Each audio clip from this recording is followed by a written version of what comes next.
Este programa é independente e de responsabilidade de seus idealizadores. Volta o vídeo, Matheus, por favor. Vamos lá. Nós estamos falando de um trabalho embarcado, né? Trabalho de manutenção, plataforma, alto mar. Esse treinamento de emergência, situação de emergência, de evacuação. Olha isso. Olha isso. Mergulhador. Fala, Matheus, por favor. Você trabalharia ali? Você de casa? Encararia um trampo desse, uma missão dessa? Tem que respeitar.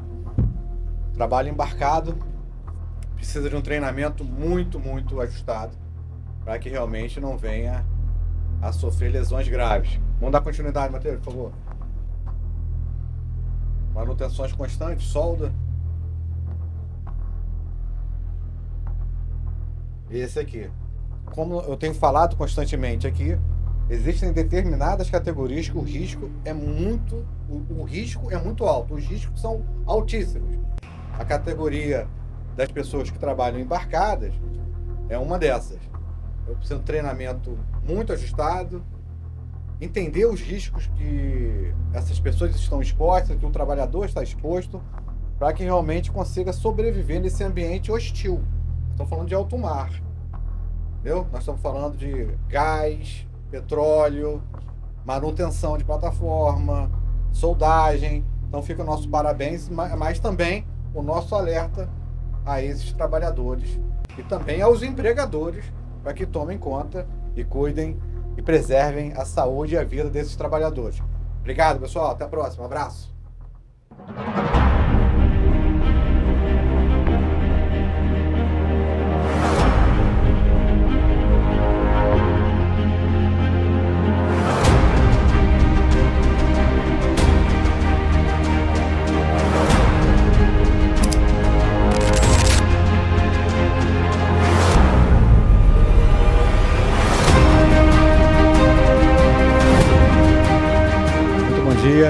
Eu sou o Dr. Rafael Fernandes, no comando do programa Casos e Descasos.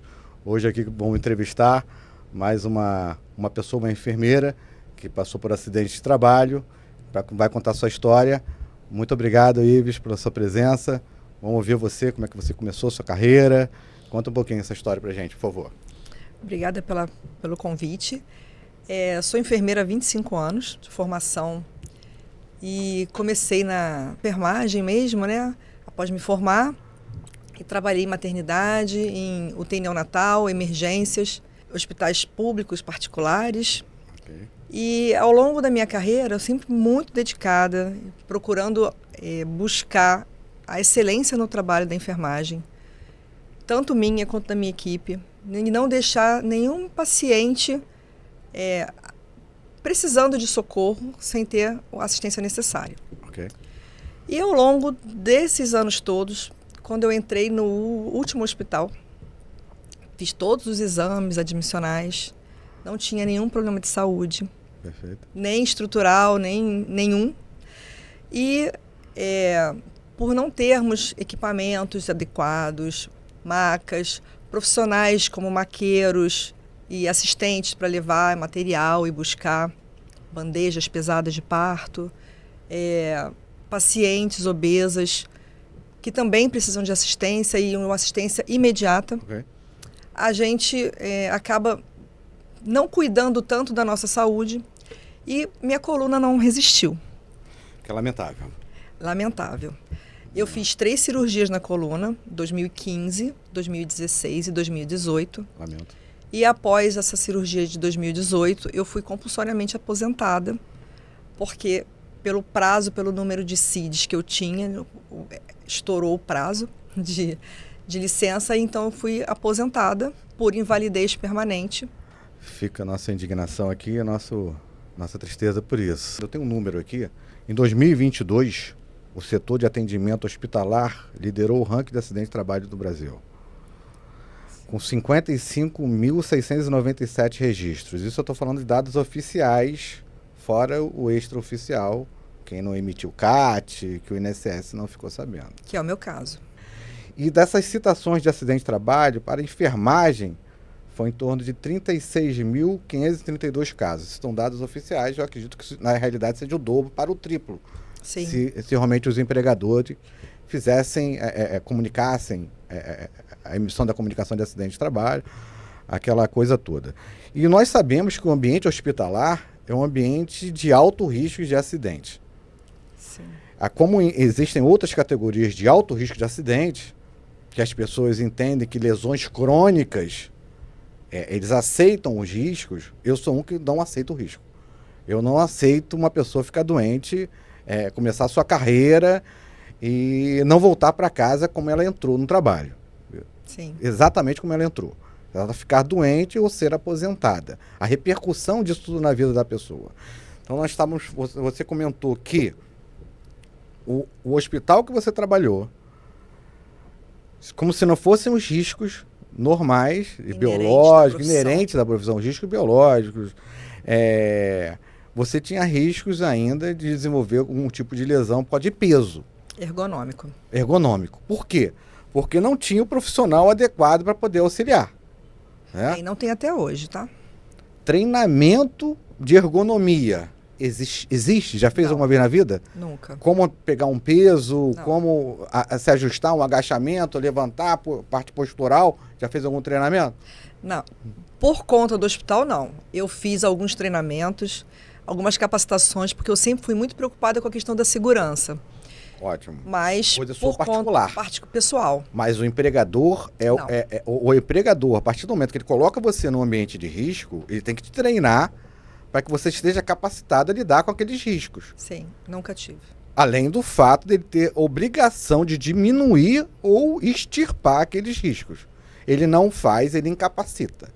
Ele incapacita que fica... isso é totalmente revoltante, porque o trabalho é fundamental na vida do ser humano, né? Nossa identidade está no trabalho, a minha identidade está no meu trabalho, a sua identidade está no seu trabalho, da produção está no trabalho dela, do Matheus que está aqui controlando tudo isso aqui também está no trabalho dele. Então, realmente, você entrar num trabalho, você desenvolver um trabalho que você não tenha, por exemplo, uma luva adequada, um óculos adequado numa situação. Eu já vi casos de situação de enfermeira de na seringa apertar, vir sangue na vista. Aí nós vamos entrar no risco biológico. Eu sou da época que a gente lavava a luva e entalcava elas para reutilizar.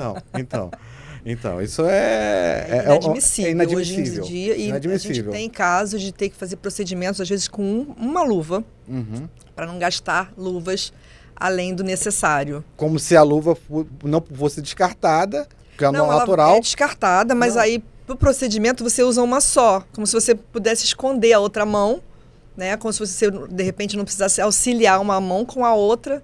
Você usa uma mão de luva só. Só? Uma luva. Uma luva. Ou seja, a luva, vamos economizar. O EPI, né? A luva vamos economizar. Mas e o ser humano, e o trabalhador, e o empregado que está ali? Não. E o risco dele? Sim. Vamos diminuir? A luva está adequada? Existe óculos? Existe vestimenta adequada? Sapato adequado? Não, você tem que levar o próprio de casa. É uma vergonha. Uma grande parte dos lugares. É uma vergonha que os enfermeiros aqui do Brasil que estejam nos ouvindo, e fica a nossa indignação. Isso tem que mudar. Tem que mudar porque outras pessoas ficarão incapacitadas. Outras pessoas precisam se precaver para realmente... O seu caso, infelizmente, desembocou na irreversibilidade da lesão incapacitante total, que ninguém quer ver isso. Olham para você e não sabem da dor que você sente. Não sabe. Não sabe da lesão na coluna que você tem. Sim. E não sabe do seu desejo, na sua alma, do que você almejava do futuro em relação à sua profissão. Não quero sensibilizar você, não é esse o objetivo meu do programa. Tá chorando. Entendeu? Não chora, por favor, senão eu vou chorar junto contigo. Não é esse o objetivo. A gente tem um baixo número de funcionários. A legislação da enfermagem descreve a quantidade de funcionários que a gente tem que ter para o número de pacientes, para o número de leitos, para o grau de complexidade de cada um. Okay. E normalmente a gente não tem isso. A quantidade de enfermeiros, a quantidade de técnicos, auxiliares de enfermagem é sempre aquém da quantidade que é preconizada pelo Corém, pela legislação, né? Não é só pela categoria, não. E o número de funcionários auxiliares ao serviço da enfermagem também é menor. Então, o que acontece? Aumenta a nossa carga de trabalho, tanto física, quanto mental, quanto emocional, né? Tanto tem muitas aposentadas questões psicológicas. Aumenta, nesse caso, o número de afastamentos por doença. E o que acontece no caso da parte física? A gente vai sendo degradado ao longo do tempo, só que não tem um CAT. Eu não levei um tombo. Eu arrastei uma maca com a roda quebrada por muitos anos, com peso em cima. Mas eu não tenho um laudo de que aquilo foi um acidente de trabalho exclusivamente. Entendi. Então, todas as minhas licenças foram por motivo de doença da coluna, não por acidente de trabalho. Então, na hora que eu fui aposentada, o perito falou, mas você não tem nenhum acidente de trabalho aqui, por que você quer uma integralidade agora? Porque parece que estão confundindo o que é acidente de trabalho típico para doença ocupacional, como eu te explico sempre aqui. Acidente de trabalho típico caiu, ou teve um estalo momentâneo na coluna, e a doença ocupacional que é de forma insidiosa. Entendeu? Ao longo desses 20 e poucos anos de trabalho, foi degradando, chegou uma hora que eu precisei operar 1, 2, 3 vezes. Aqui está a coluna. Sim. Certo? Sim. Aqui estão os discos. O disco e as vértebras. Sim. Você, na verdade, lesionou sua coluna nesse ponto aqui da hérnia de disco. Não tenho nenhum disco. Eu tenho 3 discos em prótese. O disco é esse aqui. Sim. Esse disco vermelhinho. Os meus 3 são próteses. São próteses? São prótese. E como é que ficou sua vida? Parafusos. Como é que ficou sua vida depois que você passou por essa cirurgia? Essas cirurgias? 3 cirurgias.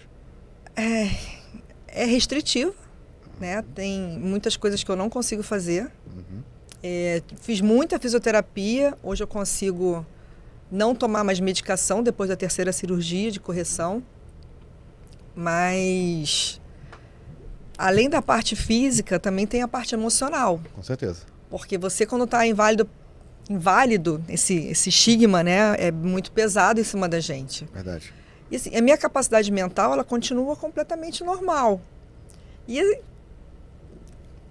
não sei nem como dizer. A gente fica indignado com certas coisas tem que se indignar. Que não tem explicação. Assim, quando eu entrei e comecei a trabalhar, eu não sabia dessas coisas. Esse é um problema. Não sabia. Não só você. E hoje eu alerto minhas colegas. Falo, gente, você foi afastado porque você arrastou uma maca e no dia seguinte você está com dor, faça um CAT. Na verdade...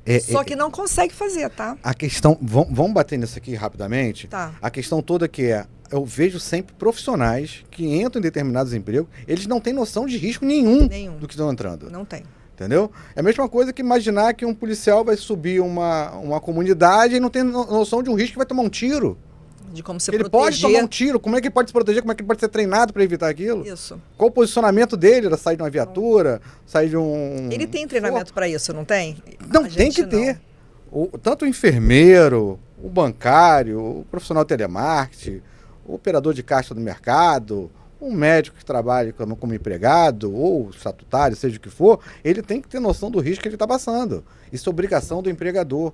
Agora, se o empregador não o faz, temos que começar a estudar para entender como evitar determinadas lesões. Porque a gente entra tipo, poxa, tu gosta de plena saúde, eu não vou ficar doente você nunca. quer mostrar serviço também. Você quer mostrar serviço. Você quer ser você não tem noção reconhecido do seu trabalho. Você emborcar, pegar um peso, puxar na coluna, o que isso vai ocasionar na sua lombar, na sua cervical, esse tipo de lesão. Primeiro ponto que você falou agora, CAT, isso é obrigação do empregador.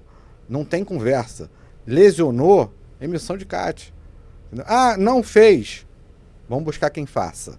Tá? Mas isso é obrigação do empregador. Ele tem o dever de fazer isso. Ele tem o dever de proteger o empregado dele. Para que não chegue a esse ponto. Realmente, agora, vamos abrir o leque para indenizações? Os enfermeiros que estão em casa, o mundo ideal é não ficar doente. Sim. É uma natureza preventiva para se evitar lesão ou óbito, até, em determinados acidentes de trabalho. Então vai abrir margem para indenizações. Eu acho que os hospitais que realmente não protegem seus empregados, sejam eles médicos, enfermeiros, técnicos, faxineiro, segurança, vigilante, ele está aberto para indenizações contra ele. E tem que ser exemplar. Porque a sua saúde, a sua vida, o que você aspirava, o que você desejava para você, tudo é extirpado.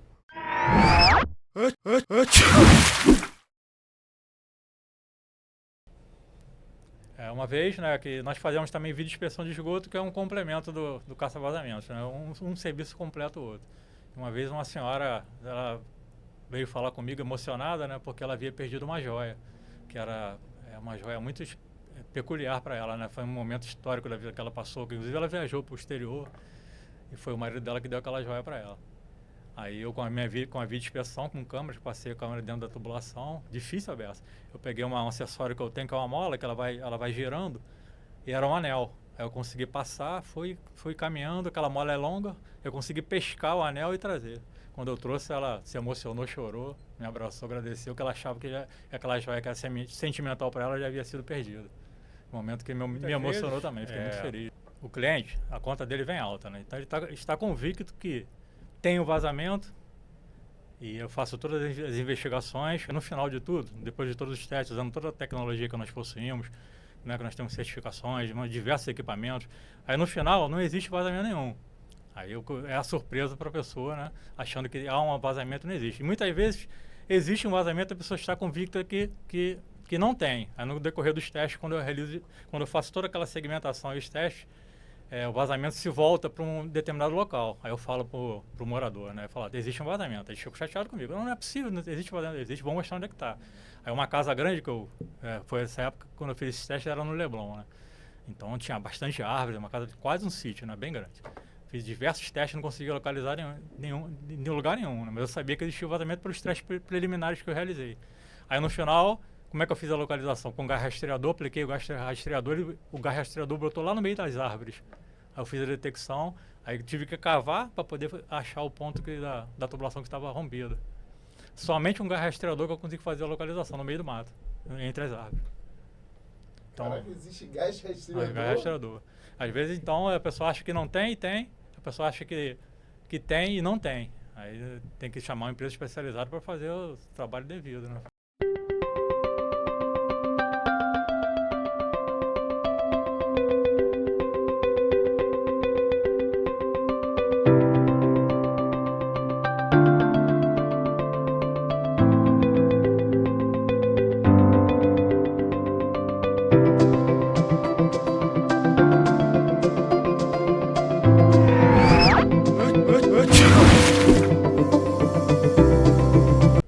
O que você aspirava, o que você desejava para você, tudo é extirpado. Entendeu? Porque só sabe da dor quem sente. Exatamente. E muitas lesões dessa podem desencadear até ponto de você não levantar da cama. Eu já fiquei de cama. Justamente. Eu já vi Fora casos até de você. morfina, de uso de morfina para aguentar dor.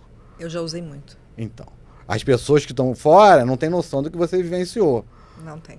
Agora, esse tipo de situação, o pessoal que fica em casa, indenização nesse caso, não precisa nem comprovar a culpa.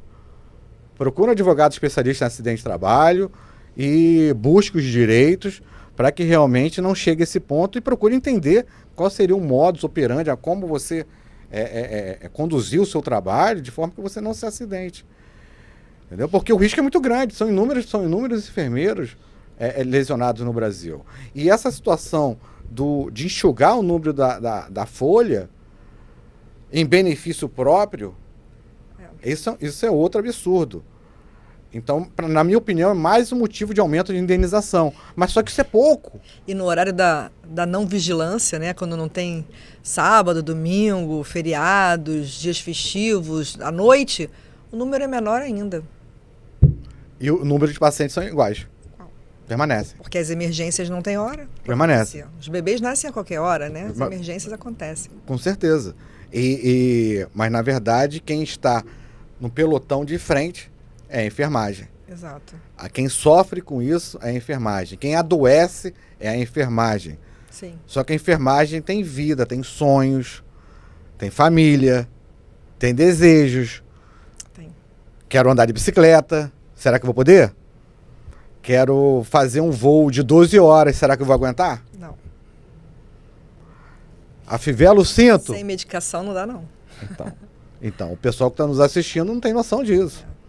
Muitas das vezes. Então fica o alerta realmente do programa e para que isso não aconteça. E se porventura acontecer, buscar os seus direitos. Corram atrás. Corram atrás. Se o empregador não emitiu a CAT, que é uma vergonha, peça ajuda do sindicato, médico particular, autoridade pública, seja quem for, emita a CAT. Entendeu? Monte o histórico. No programa anterior falamos sobre isso. Montar o histórico de acidente de trabalho, de doença ocupacional. Como você mencionou, desenvolvi uma doença ocupacional, o cidadão lá na frente não reconheceu, falou que não era acidente de trabalho, porque não foi um acidente típico, de instantâneo. Ou seja, não entende nada. Não entende nada. E quem não tem conhecimento, engole esse tipo de situação. Então vem um tremendo prejuízo. Como a gente não tem essa capacitação, dessa orientação feita no início, né? Aí acaba, não, você não tem nada a ver, você não caiu, você não bateu, você não cortou, então você não tem nada que se relacione com o CAT, não foi acidente de trabalho. Infelizmente não existia esse programa naquela época. Hoje está, graças a Deus, está no ar e é um alerta e é informativo. Muito importante, porque as pessoas não têm noção nenhuma mesmo. Nenhum. Sim, eu acredito em você. Outros entrevistados aqui falaram a mesma coisa da categoria deles. Então, hoje vocês vão ter noção com o programa nosso. Vamos mostrar os casos, o descaso. O seu caso está sendo mostrado, mostrando o descaso que gerou a sua lesão incapacitante, que é um caso de indenizatório também, em relação ao empregador, seja por dano moral, material, dano existencial, que um dia eu vou explicar melhor aqui para vocês. Hoje o tempo está mais curto. E para que esse tipo de situação não aconteça, se porventura acontecer, saber se tratar e pensar, eu vou voltar para o mesmo ambiente de trabalho? Qual a minha limitação? Meu médico aqui, olha, fulana, sua limitação é essa, vamos pegar isso aqui, vamos levar para o médico do trabalho da empresa, para que ele tenha conhecimento, vamos montar esse histórico lá no meu prontuário médico, para que amanhã, se eu tiver um problema mais sério, se agravar, eu poder me afastar com mais facilidade? Para eu poder ter uma segurança, pelo menos previdenciária, já que o meu empregador não me deu segurança. Assegura, né? Justamente. Entendeu? Então, esse tipo de absurdo... O suporte é muito bom, porque as pessoas ficam muito perdidas. Legalmente falando, as pessoas não têm a menor noção, né, dos direitos que têm, aonde recorrer. Você falou, o profissional lá não quis emitir o CAT. Vai na delegacia? A gente não sabe. A maioria das pessoas não tem a menor noção disso. Procura um advogado. Essa legislação tem que ser alterada também. Essa legislação da CAT tem que ser alterada. Eu já defendo isso há um tempo. Associam a emissão do CAT se você não tiver o periódico do ano feito.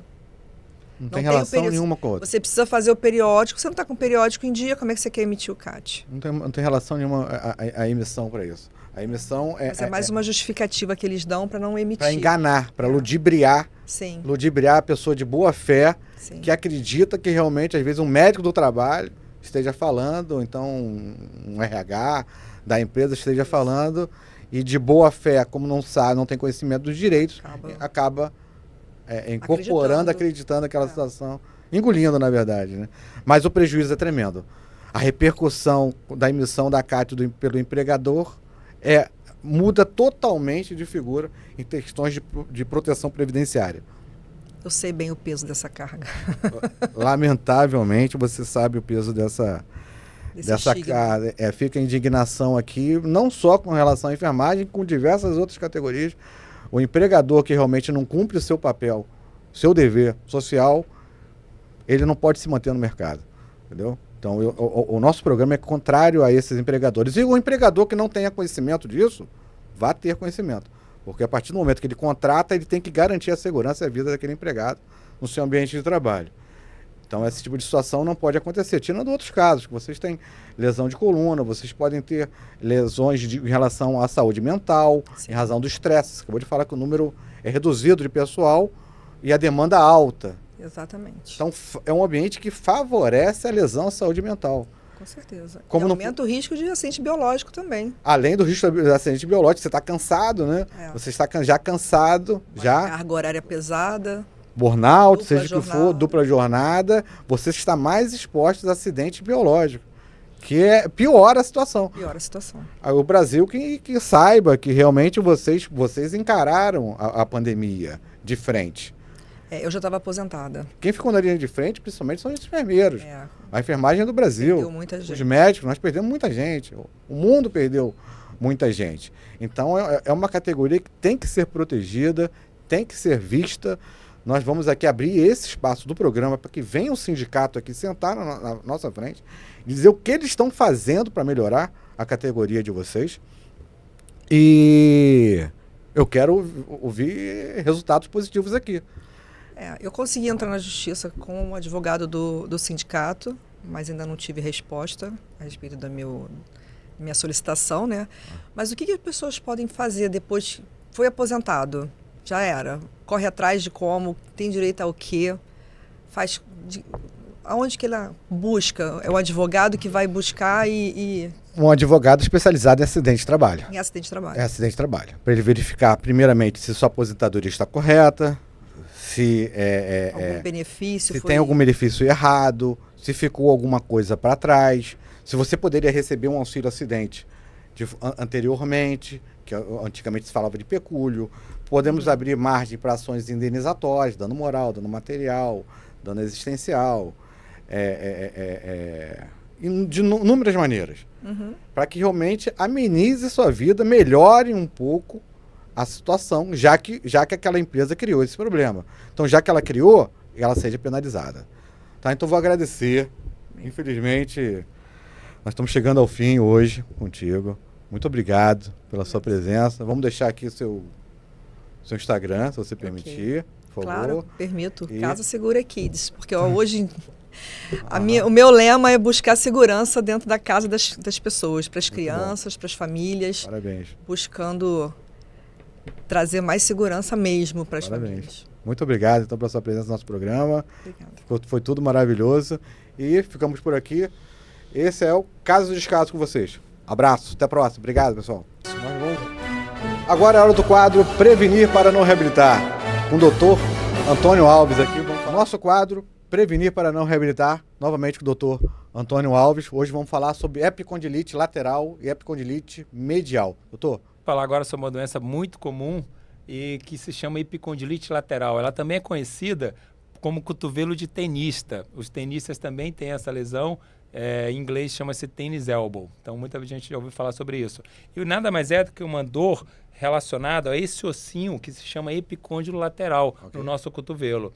Essa região tem um processo de inflamação, tanto que é epicondilite, e causa dor. E a pessoa ela tem uma dor irradiando desse ossinho até o punho. Então, muitas das vezes, a pessoa vai pegar um objeto, vai pegar uma cadeira, alguma coisa, uma mala mais pesada, ela sente dor vindo do punho até essa região do cotovelo. A forma de ergonomia correta, falta de um apoio de cotovelo de forma errada, em termos de ergonomia? Não só a falta de apoio do cotovelo, como também a falta de apoio para o punho. É um movimento inadequado no punho, porque o tendão que mexe o punho é o que inflama nessa região, que é o mecanismo extensor, o mecanismo de levantar o punho. Então a pessoa começa a ter dor e vai refletir aqui no ossinho. Tenista ou cotovelo de golfista? O tenista é o lateral, o golfista é o medial. Tenista, esse é golfista. Muito obrigado, doutor Antônio Alves, por mais essa dica, pela sua presença aqui. Muito obrigado.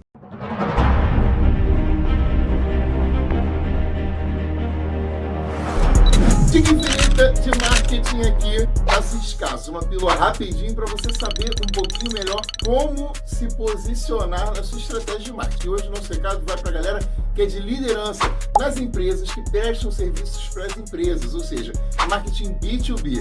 A gente da imprensa digital é especialista nesse assunto, em criar jornadas do cliente para poder validar a sua estratégia e mostrar a marca para o mercado. Senão você vira um esquenta-banco do marketing. Você sabe o que é um esquenta-banco do marketing? É uma empresa que tem uma marca fraca, que se desenvolve mal, que se comunica mal, que só quer fazer CTA, Call to Action. Chamadas para ação para poder vender seu produto, mas esquece de trabalhar o seu branding, a sua marca de verdade. E aí eles servem para quê? Para explicar para que serve um produto, validar um produto, validar uma receitinha de bolo para que alguma coisa seja vendida. Mas quem vende mesmo é o líder de mercado. Se você quer vender de empresa para empresa, você precisa de um posicionamento estratégico de marketing com jornada do cliente e com muito branding, mostrando a tua marca para quem realmente pode comprar o teu produto.